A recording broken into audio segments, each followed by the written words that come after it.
Hey guys, Matt aka Martin here, and welcome to episode 5 of Making Music in Ableton Live. In today's episode, we're finally going to be making some sound with the program as we look at working with audio within Live.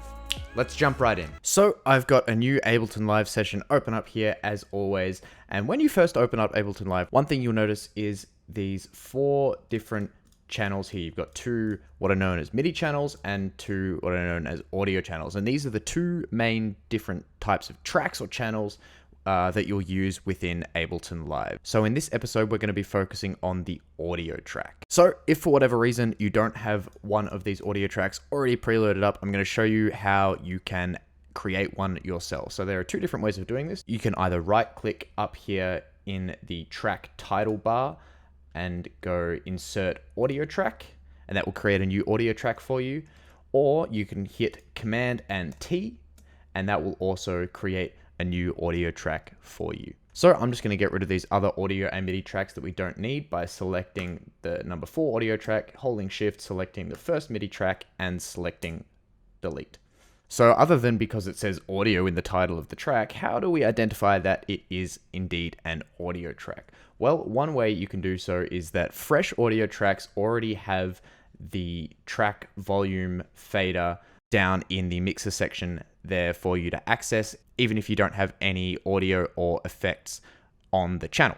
Another way you can identify it is if you have the I/O section open up, you can see that in the I/O section, it has audio from just there.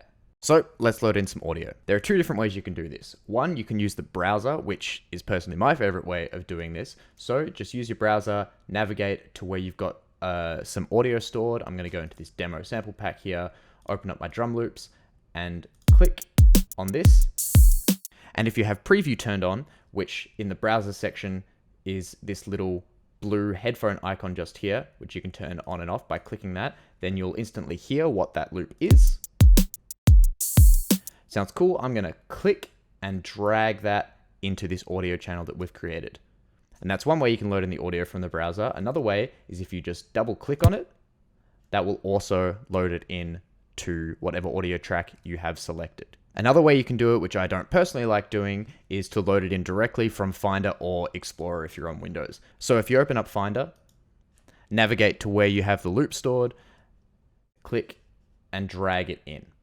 And that will also load the sample from there. Now, when you drag in some audio, what you want to do is to access the clip view. So you can do this one of 2 ways. You can either double click on the clip itself, or you can hit Shift and Tab on your keyboard, and that will switch the device view to the clip view down the bottom. One thing you'll notice is that Ableton has automatically what's known as warped this sample, which means that it's detected the tempo of the sample and aligned that so that it plays in time with the current BPM of the actual live set. You can change whether or not you want samples to be warped automatically when they're loaded in by accessing the preferences, which you can do by hitting Command and comma, going to the record warp launch, going to the warp and fades section here, and selecting loop warp long short samples, either auto, warped loop, warped one shot, or unwarped one shot. You can choose whether or not you want long samples auto warped, and you can select your default warp mode, which I will go into in a later video. So I've done a lot of talking about clips. What is a clip? So a clip is a piece of audio or MIDI within Ableton Live that can be played back to create sound in most cases. So this little rectangle here that my cursor is hovering over at the moment is what's known as a clip. Much like in the way that you can rename and color code your tracks, you can also rename and color code your clips. So you can rename a clip by clicking on it, selecting it, and hitting Command and R. And then let's type in drum loop. And then let's say I want my drum loop to be red. So I can right click on it and select the red here. You can also do these things from the bottom left-hand part of the clip view down here. You also have the time signature of the clip and groove, which I'll get into in a later video as well. You also have this little L button down here, which I'll get into again in a later video, as well as this E button. But first, let's focus on this section just here. If you don't see this section, you can access it by clicking on the little sound wave kind of icon. And in this, you have access to some information about what the original name of the sample file is, what the properties of the audio file are, as well as some ways to edit this particular audio file. This little edit button here opens up your sample editor if you have one set. I don't, but some people might like that. This little save button allows you to overwrite the current analysis file that Live has created of the sample. So say that Live has analyzed it wrong, you can click this button and then it will save over the analysis file that it originally created so that it is correct once you've corrected it. You have this reverse button here, which reverses the audio sample. High quality fades, which create fades at the start and end of the clips so that you can avoid any unwanted clicks. Now, this isn't great for drums, but anything else it's generally good for. And the ability to load the sample from RAM as well. In this menu, you're also able to transpose the clip up or down, semitones or cents, as well as able to change the gain of the clip itself by using this slider just here. And you can see the waveform change in real time when I do that to represent the loudness of the waveform. This here is the warp section. If you don't want the clip to be warped to the song's tempo, you can click on this button to unwarp it, and then click on it again to rewarp it if you want. This number here where my cursor is hovering over is what's known as the segment BPM, which represents the original tempo that Live has guessed that the sample is at, or you can input this manually if it's guessed wrong and you know the original tempo. You can also halve or double the length of the loop by time stretching it, and this represents the warp mode here, which I'll go into at a later video. Next, you have the clip start and end points, and for this, I'm going to zoom out again. So here you can see the start marker, and what this does is represent where the clip starts when I play it. So if I play the clip now, by clicking on the play button here,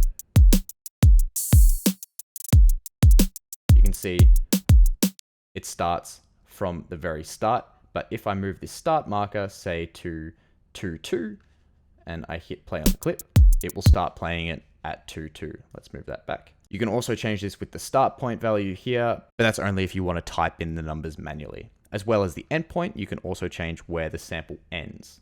So as of the moment, the sample ends right at the end of it. If I drag this in to kind of halfway through the first beat and play the sample,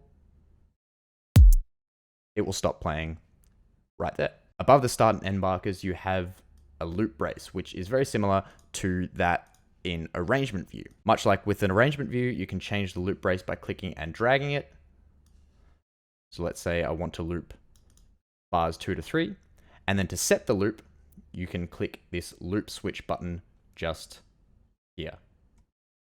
Now, when I hit that loop button, as well as when I move the start and end markers of the sample, you'll notice that half of the sample or whatever was outside of those markers dulled out in gray. This means that this part of the sample is not going to be playing. Now, you'll notice that specifically when I hit the loop button, only past the end of the loop brace was grayed out and not past the start of it. So basically what this means is that when I start the sample, it's going to play from the start marker and then loop in between this loop brace just here. So if you follow along the playhead when I hit the play button, you'll know what I mean.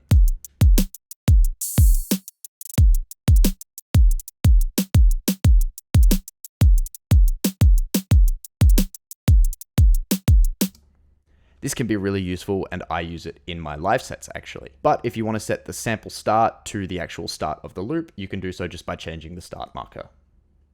So this is just an overview of the clips. Now what you can also do with these clips is move them around within session view. So you can do this in a few ways. You can drag and drop into different clip slots. You can copy and paste it with Command C and Command V into different clip slots. You can duplicate with Command D, or you can hold Alt and drag, and that will also duplicate to wherever you want it. To get rid of the clips that you've created, just select them all with Shift and click, and then hit delete. Now this is a cool loop, but I want to change it around a bit and slice it up a little bit. So what I'm going to do is transfer it into arrangement view. Now there are a few different ways that you can do this. One, you can click and drag the audio clip, then hit Tab to switch to arrangement view and drop it down there like that. Another way you can do it is by hitting the record button up the top and then playing the sample.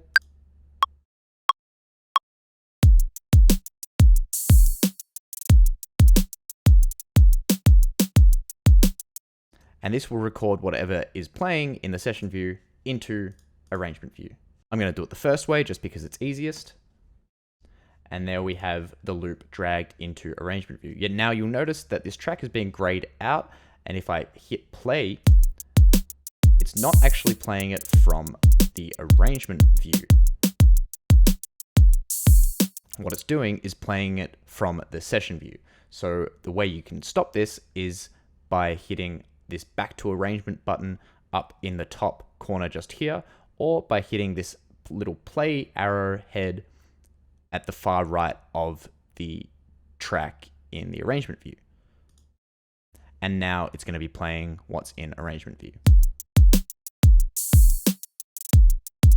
Awesome. So first off, in arrangement view, we have a few different ways of working with audio. If I zoom out here and unloop, you can move your cursor to the edge of a clip just up here. And then if loop is turned on in the actual clip itself, you can click and drag out the clip for as long as you want, and this will just continuously loop the clip. Another thing you can do is just loop the audio with the loop brace. So if you change the loop brace to just the first bar and then hit the loop button up there, you can see the playhead moving along with it just there and looping that first bar. You'll also notice that some of the options down here in the clip view are slightly different, and we'll go into that in a later video. So what I want to do is actually take a few of the different hits in here and move them around and replace them so that I get a different drum pattern to the original sample. So there are a few different ways that you can do this. Let's say, for example, I want to take this snare hit here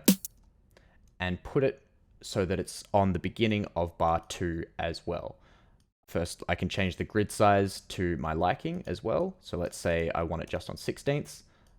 Do that. If you don't know how to change the grid size, check my previous video on the arrangement view, and then click and drag on the red clip bar up here and then replace it over here. Now this is cool, but I want to also keep that snare hit there on 1/4. So I'm going to undo that, and then I'm going to click and drag it holding Alt in the exact same way that I would have done in session view, and this will duplicate that part. Now let's say that I wanted to replace these 2 beats just here. I can do this by, again, selecting and clicking and dragging and moving it over there with Alt and drag, or I can hit this little part here, just click there so that it's highlighted there, hit Command and E, that will slice this little section here. I can move it around freely, separate from the original clip, and then just replace it here. Again, I can also duplicate by hitting Command and D, select something, Command and C to copy, and copy it to there, and everything else that you want to do. Now let's listen to our new loop just for the first 2 bars of it.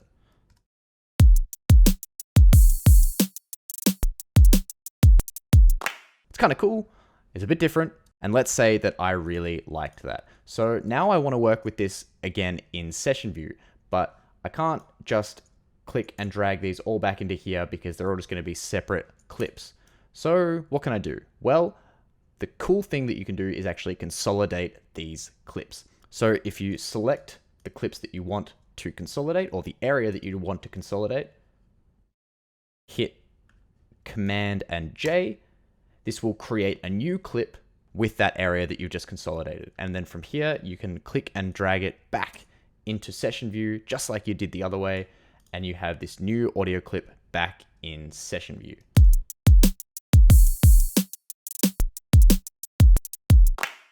And doing this, then you can start to create new audio channels and layer sounds on top of each other. So if I create a new audio channel, find a bass loop, for example, at 90 BPM, and I can play these two together by launching the scene that they're in.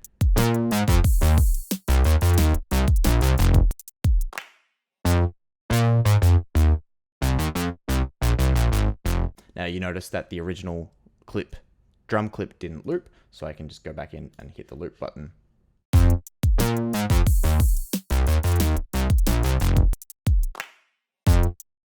And also I can change the volume of the different clips by adjusting the track volume fader just here.